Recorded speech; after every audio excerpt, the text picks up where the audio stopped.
Master your mind, and you master your world.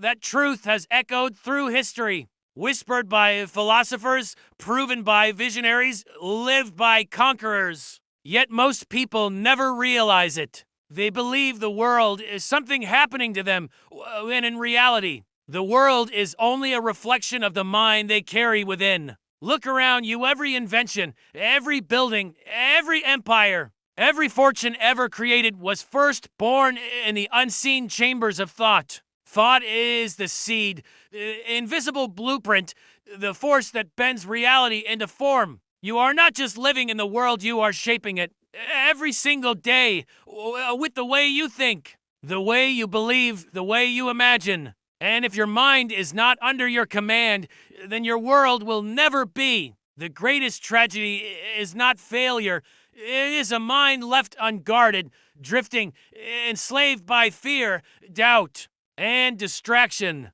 Because when your thoughts are uncontrolled, so is your destiny. Think of it, Edison did not wait for the world to hand him light. He commanded his mind to believe in the impossible, to see brightness where others only saw darkness. Henry Ford did not accept that the automobile was a luxury only for the rich. He saw in his mind a world where every man could drive, and he bent steel and industry to match that vision. Walt Disney stood on a swamp in Florida, surrounded by skeptics who laughed, and he declared, "Here will rise a kingdom of imagination."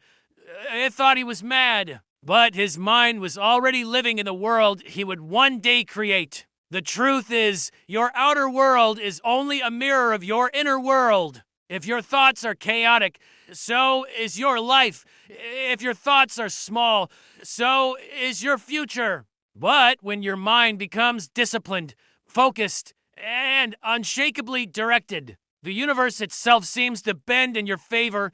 You begin to see doors where others see walls, opportunities where others see dead ends, wealth where others see scarcity. But here is what they never teach you.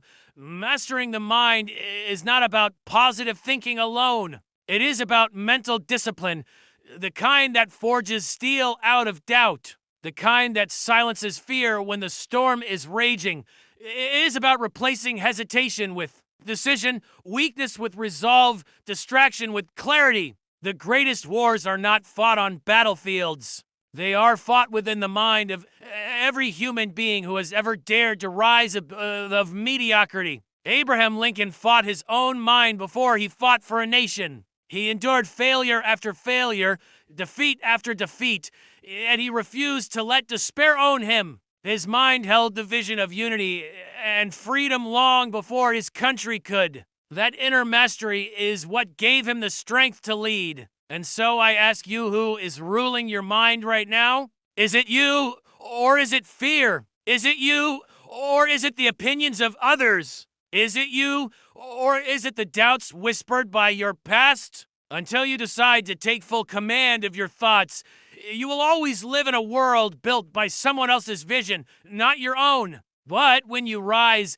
when you take back control of the images you hold, the words you speak to yourself, the beliefs you cling to, you unlock the greatest power given to man, the power to create your reality. Because wealth, success, freedom, purpose, all of it is only a reflection of one truth. Master your mind, master your world. Belief is the foundation of every empire. Not money, not resources, not connections. Belief. The man who believes he can will always rise above the man who doubts. Even if the doubter has more talent, more wealth, or more education. Because belief is not just a thought, it is fuel. It is fire. It is the invisible hand that moves mountains. Think of the Wright brothers. They had no degrees in engineering, no vast fortune, no powerful backers. What they had was belief that man could conquer the sky. They stood on the sand dunes of Kitty Hawk, mocked by the so-called experts who declared flight impossible, and they proved them all wrong. That single act of belief changed the course of history. And that is what you must understand. The world doesn't move for the doubter. It moves for the believer. But belief is not blind. It is not a flimsy hope whispered in the dark. True belief is forged through clarity. You must see what you desire so clearly that it becomes more real to you than your current circumstances. When Napoleon Hill wrote of definiteness of purpose, he was giving humanity the key to unlock destiny. Without a clear vision, your belief has no anchor. Without clarity, your faith is a wandering flame, easily blown out by the winds of fear. So ask yourself, what do you see when you close your eyes? Do you see struggle or do you see triumph? Do you see a life chained by limits or a life overflowing with abundance? Your mind will always build toward the picture you hold most often. If your vision is small, your results will be small. If your vision is vague, your results will be scattered. But if your vision is crystal clear, so specific that you can touch it in your imagination, then you have already laid the foundation of its reality. Andrew Carnegie, one of the richest men who ever lived, once said, "Think of yourself as on the threshold of unparalleled success." Carnegie didn't just see steel mills, he saw an empire. He saw generations transformed by industry. He saw wealth that would outlive him. And because his mind could see it, his world eventually had to obey. This is where most people fail. They want wealth, but their vision is clouded with doubt. They want success, but their belief is weakened by fear of ridicule, fear of failure, fear of stepping beyond the ordinary. They live small because they think small, and they think small because they never dared to believe in the greatness planted within them. But you are different. You are listening to these words because something inside you is restless, hungry, unwilling to remain caged in mediocrity. That hunger is not an accident. It is your soul telling you that you are destined for more. The vision already lives inside you. It's waiting for you to fan it into flame. So here is the truth. Wealth does not begin in your bank account. Success does not begin in your career. Freedom does not begin when the world hands it to you. It begins in your mind. In that sacred space where imagination meets belief, where clarity fuses with faith, where purpose becomes so strong it drowns out every whisper of doubt. Close your eyes and dare to see the life you want, not the life the world tells you to settle for. Dare to imagine it with such detail, such passion, that it burns itself into your mind like a brand on steel. And then hold it, guard it, protect it with discipline, because the clearer your vision, the stronger your belief. And the stronger your belief, the faster the world will bend to meet it. Clarity without discipline is a dream that dies in the mind. It can have the grandest vision, the boldest belief. Without the iron grip of discipline, it dissolves into nothing. Discipline is the bridge between what you see in your mind and what you hold in your hand. It is the quiet force that separates the dreamers from the doers, the talkers from the builders, ordinary from the extraordinary. Henry Ford, didn't he just dream of affordable cars for the masses? He disciplined himself and his team to refine, test, fail, and try again until the assembly line was born. That discipline transformed not only his vision, but the entire world. Discipline is not glamorous. It is not always exciting. It is repetitive, unyielding, often invisible. Yet it is always the secret weapon of greatness. You see, wealth is not built by bursts of passion. It is built by consistent, disciplined action repeated day after day. The man who rises early to sharpen his skills while others sleep, the woman who works on her craft when no one is watching, the leader who refuses to compromise his principles. For shortcuts, all of them are practicing the discipline that breeds greatness. And let me tell you a truth that many will never accept. Discipline is freedom. The disciplined man is free from the chains of laziness, free from the slavery of distraction, free from the prison of regret. The undisciplined man may chase comfort, but he lives as a captive enslaved to his impulses, bound by the consequences of neglect, haunted by the opportunities he lets slip through his fingers. Purpose is the fuel that keeps discipline alive. Without purpose, discipline feels like punishment. But when you have a purpose so strong it consumes you, discipline becomes devotion. Every sacrifice turns into an offering towards something greater. Think of Thomas Edison, working through thousands of failed attempts before creating the light bulb. What kept him alive through endless failure? Purpose. He wasn't just making an invention. He was bringing light to the world. What is your purpose? What is so important to you that you are willing to endure sleepless nights, countless rejections, relentless effort? Because until you discover that purpose, discipline will feel heavy. But once you find it, discipline becomes joy. It becomes a sacred rhythm, the heartbeat of your destiny. Understand this: wealth, success, mastery, none of them are random. They are the natural harvest of discipline guided by purpose. You cannot plant seeds of inconsistency and expect a forest of abundance. You cannot scatter efforts without direction and expect a legacy. You must align your discipline with your purpose and let that alignment shape every decision, every habit, every day of your life. Take hold of your purpose, sharpen your vision, and walk the path of discipline.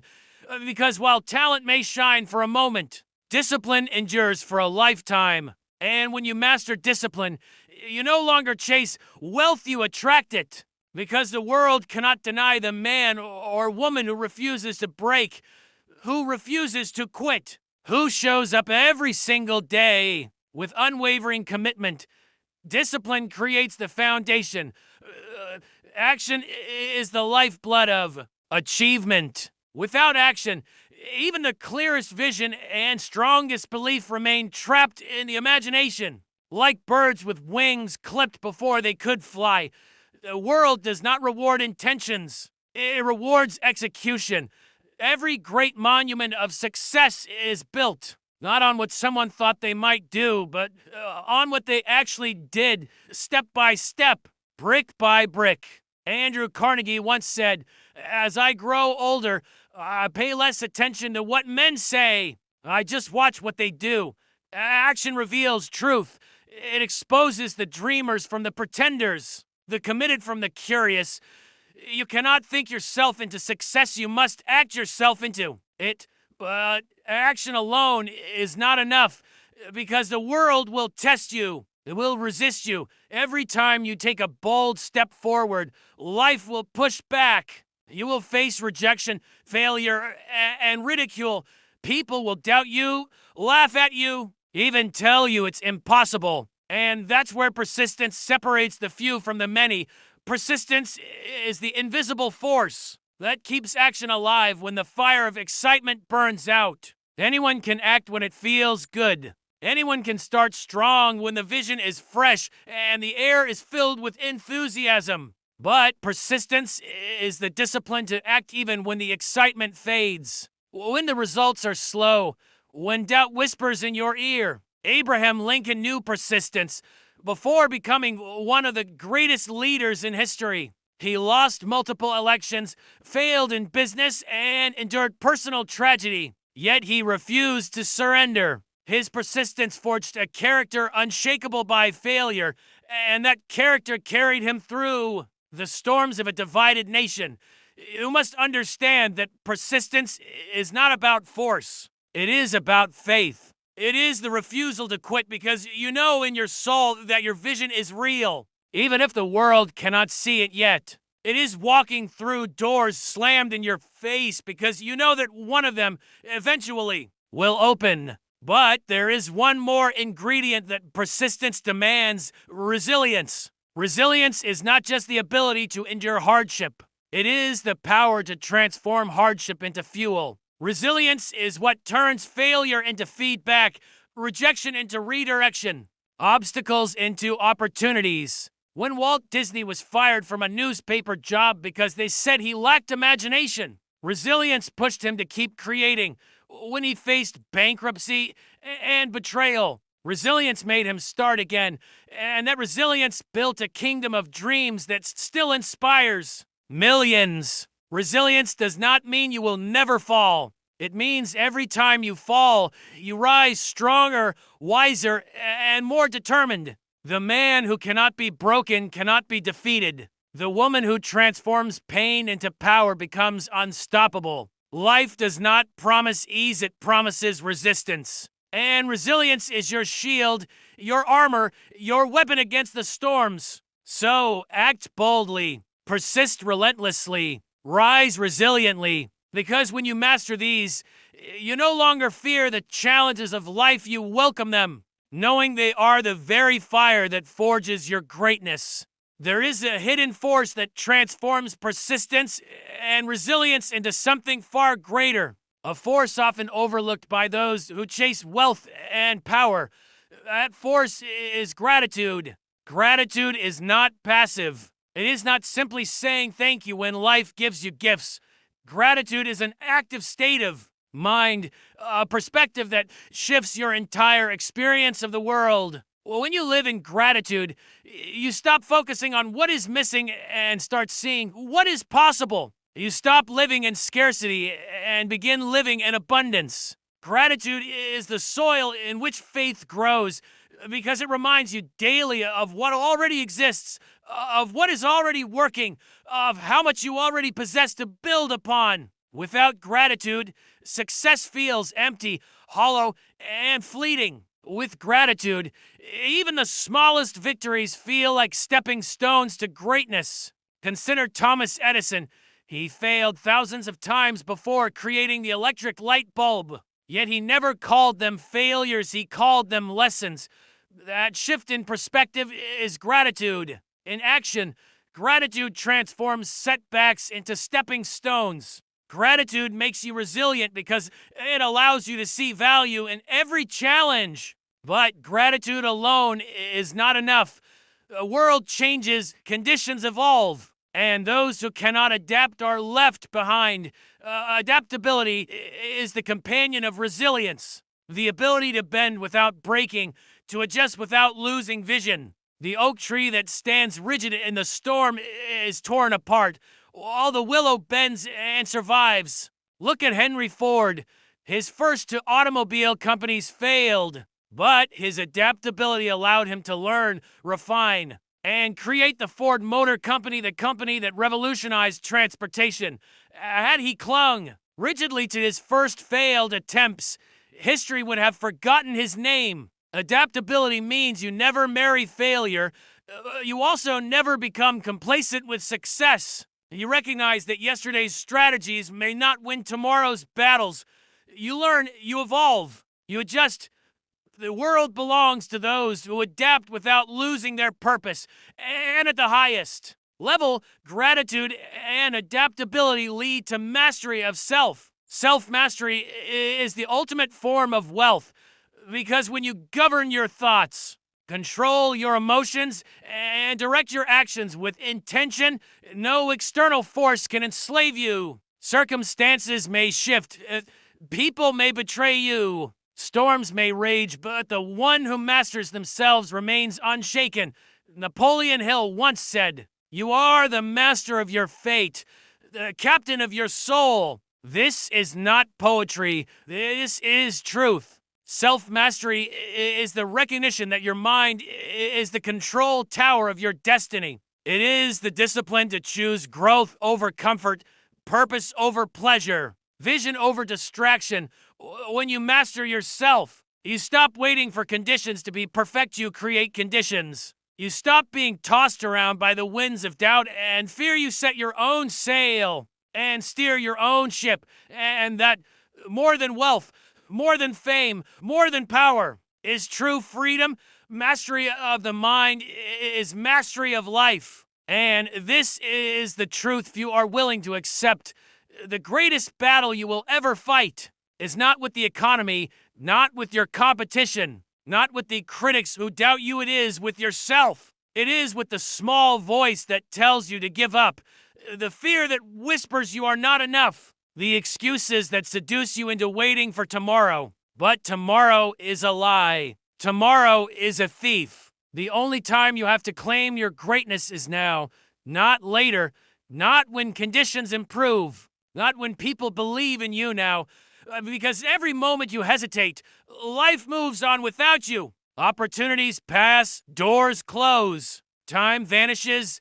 Do you want to know why most never rise above average? It is not because they lack talent. It is not because they lack resources. It is because they never took control of the one thing that decides in all their mind. They live as prisoners of fear when they were born with the keys of faith. They surrender to distractions when they were created for purpose. Sell their destiny cheap because they never believed it was priceless. But you are not here to be average. You are not here to live and die unnoticed. You are here to create, to build, to rise, to become more than you thought possible. And that begins not with money, not with connections, not with luck, but with the mastery of your own thoughts. Because when you command your mind, you command your destiny. Remember this, Edison did not wait for permission to light the world. Ford did not wait for the approval of the skeptics to move humanity forward. Disney did not wait until the swamp looked like a castle. He saw it in his mind first, and then he built it. They all mastered the invisible before they conquered the visible. And so must you. Do not wait for life to hand you clarity. Create clarity through vision. Do not wait for motivation to come. Build discipline through action. Do not wait for the world to change. Adapt, grow, and force change through your persistence. Above all, do not wait for someone to crown you king or queen of your destiny. You already wear that crown the moment you decide to think for yourself. This is your awakening. This is your reminder. Master your mind, and you master your world. Believe with unshakable faith. Discipline yourself with relentless consistency. Hold your vision as sacred. Adapt with courage. Live with gratitude. And when the storms of life rise against you, stand firm not as a victim, as the master of your fate, the author of your story, architect of your destiny. The world does not need another follower. The world does not need another dream lost to fear. The world needs you fully awake, fully alive, fully committed to your purpose. So rise, take command of your thoughts, declare victory over your doubts, and step boldly into the life you were born to live. Because when you master your mind, you truly master your world.